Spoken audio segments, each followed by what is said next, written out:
यानी कि 2.5 वर्ष पहले, अवधि से 2.5 वर्ष पहले संसद भंग हो गई, विशेष परिस्थिति बस और देश में चुनाव की घोषणा हो। फिर भी कभी भी नया जनरेशन से न भागे के जाए, जनता के बीच भी जाएगा चाहे ऐसे नेकपा वाले निर्णय कैलक नया जनादेश में जाएंगे। नया जनादेश में जाए के क्रम में आज हमारे उम्मीदवारी नेकपा एमएलए से भइल बा। यहाँ लोग अवगत है 18 वर्ष मधेशवाड़ी दल में काम कैनी। 18 वर्ष के बाद हम नेकपा एमएलए में प्रवेश करके और नेकपा एमएलए से हम उम्मीदवार के रूप में एक क्षेत्र के आज अपने के सामने उपस्थित हुए। हम नेकपा एमएलए में प्रवेश के कारण बहुत सारा बात, लेकिन कुछ सारा बात हम अपने के बीच में कहे के चाहते हैं कि आज जौन उपलब्धि मधेश आंदोलन से भई रहे, जौन हमने आंदोलन कहनी सन वो जितना उपलब्धि रहे जेएनजी आंदोलन के बाद में जब संविधान के ऊपर ही खतरा पड़ गई और संविधान का रक्षा खतरा, संविधान बचावे खतरा नेकपा एमएलए के नेता लोग और नेकपा एमएलए के कार्यकर्ता अगर देश भर न लगी और नेकपा एमएलए बिहान सत्ता में लेके आओ तो ये देश में जितना भी उपलब्धि भइल बा, चाहे गणतंत्र आयल बा, चाहे लोकतंत्र आयल बा, चाहे संघीयता आयल बा, चाहे महिला का अधिकार मिलल बा, चाहे मुस्लिम का अधिकार मिलल बा, चाहे दलित का अधिकार मिलल बा, चाहे पिछड़ा वर्ग का अधिकार मिलल बा, सारा अधिकार खत्म हो जाएगी। वही से नेकपा एमएलए में रोजनी और उम्मीदवारी देने वाली ये चीज अपने के बतावे के चाहता। सब चीज संविधान के भीतर होला। संविधान आज रही तब ये हमने के सब अधिकार पर मिलल बा वो बाँची उतने ही ना। अपने को मालूम है कि मधेश में रहे वाला अधिकतम लोग बहुत ऐसा लोग नागरिक रहे जरा जन्मसिद्ध के आधार में नागरिकता मिल रहे। जन्मसिद्ध नागरिक के माता और पिता नेपाली नागरिक रहे, लेकिन संतान और बच्चा कई देश के सत्ताधारी लोग और नागरिक बना के छोड़ ले रहे। लेकिन नेकपा एमएलए के ही सरकार में, नेकपा एमएलए ही सरकार में रहे और अपनी सब संसद आवाज के निशान आज जन्मसिद्ध नागरिक के संतान के नागरिकता मिल गई बा। आज ओकर नौकरी भी मिली, आज विदेश जाके पढ़े के मिली, उच्च शिक्षा जाए के मिली, काल कुछ ना मिले रहे, कुछ सारा संविधान के भीतर में ही रहे। उससे हमने के नेकपा एमएलए समय का अपेक्षा रहे, समय के मांग रहे और जनता का अधिकार सुनिश्चित करता, मधेश का अधिकार सुनिश्चित करता, मधेश को उपलब्धि बचावे करता। हमने के नेकपा एमएलए से हमारे उम्मीदवारी पड़ल और आज विभिन्न किस्म के उम्मीदवारियां खड़ा भइल बा।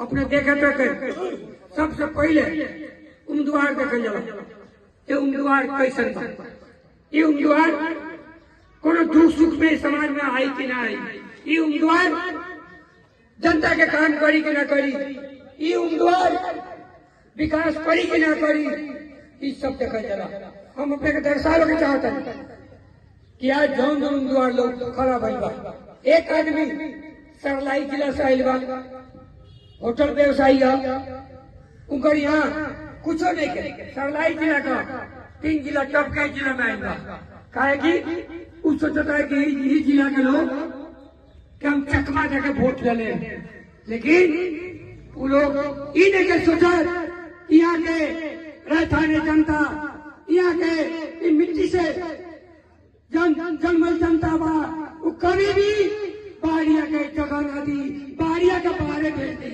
यहाँ के लोग के जिताई।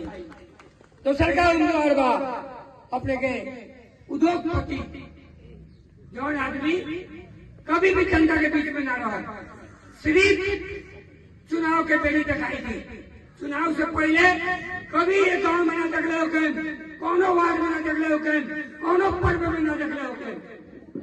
उम्मीदवार जो पैसा के बल पर टिकट लेके यहाँ आएगा और चाहता कि पैसा के बल में जनता के चकमा देके हम जीत जाए और ब्रोकर लोग गांव गांव में एजेंट के रूप में खर्च रहा बा।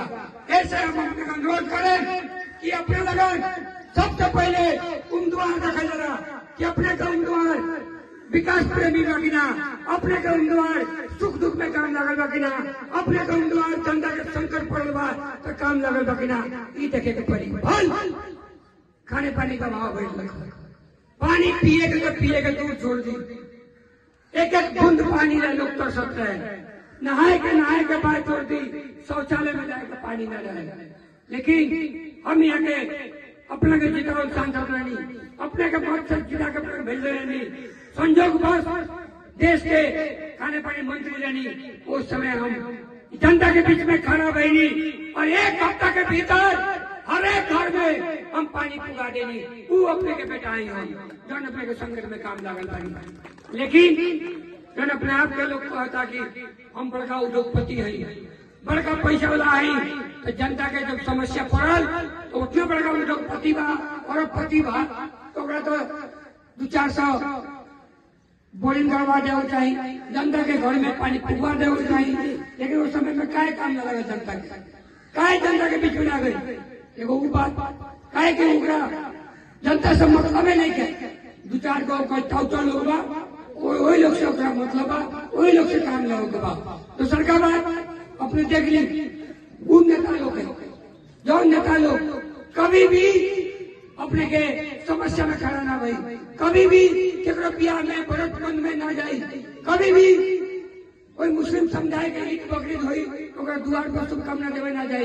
वो उम्मीदवार लोग कभी भी आज हिंदू लोग के दिन छठ पर्व होला, हमनी के छठ पर्व कर देला, छठ पर्व वाले लोग जो बा के शुभकामना देवे छठ घाट पर ना जाए। लेकिन प्रदीप यादव अपने के बेटा अपने के भाई हर एक साल चाहे मंत्री नहीं सांसद नहीं ना रहे, लेकिन हर एक साल छठ घाट पर फूक के छठ का शुभकामना देवे नहीं। हम अपने जनता के बीच में रहे नहीं, जनता के घर गले में रहे नहीं। ईद बकरीद में मुस्लिम समुदाय के ईद बकरीद हो रहा, वो ईद बकरीद में हम घर दाई लगानी करेंगे, घर घर में जानी और शुभकामना देवे नहीं, जितना सकेंगे जितना लोग के द्वार पर जानी।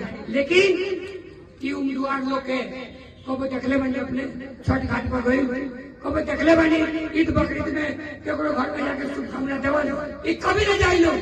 ये जनता के मूर्ख समझेला और पैसे समझेला कि पैसे सब कुछ है। ऐसे ये लोग टाउटर लोग गाँव में पूछा था समझी झोड़े आ गई बा, सावधान रही, झोड़ा लेके आए बा, अगर झोड़ा से निकाल कर देता तो खा जाई, लेकिन शुरू छाप में मतदान करी अपने के वही में निकास बा। अपने को वे व्यक्ति पंडित यादव जन पहले जिला के भेले बानी, काल भी विकास का लड़ लिया बानी, बिहार में इतना अधूरा काम बा, हम विकास करें।